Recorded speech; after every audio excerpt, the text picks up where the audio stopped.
Non fixo falla que o sangue chegase ao río. O Narón abondoulle con suor, boa organización e eficacia para dar a badalada en Cerceda, aproveitando un día moi espeso do equipo que prepara Suso Moure, que mesmo escoitou algún incómodo aviso desde a bancada.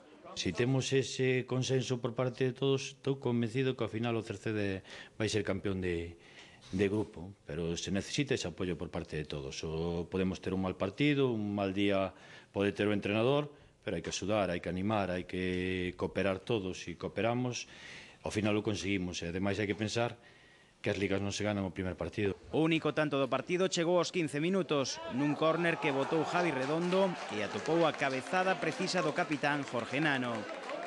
O Narón, sempre ben plantado no campo, soubo xogar con esa vantaxe.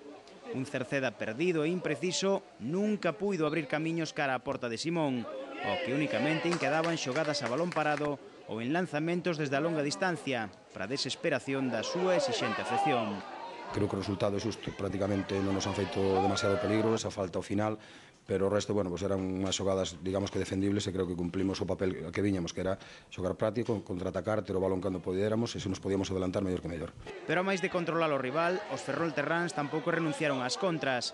No comezo da segunda metade, Dieguito tivo o segundo tanto nas botas nunha boa internada de Javi Redondo. As faltas eran outro recurso para sentenzar o partido, con lanzamentos perigosos a cargo de Pablo Rey.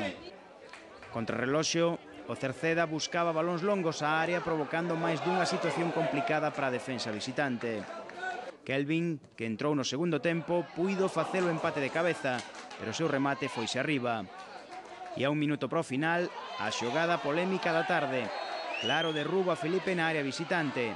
En vez de sinalar penalti, o colexiado Jiménez Alberte cobra un incomprensible libre indirecto dentro da área que estraga Cabrejo.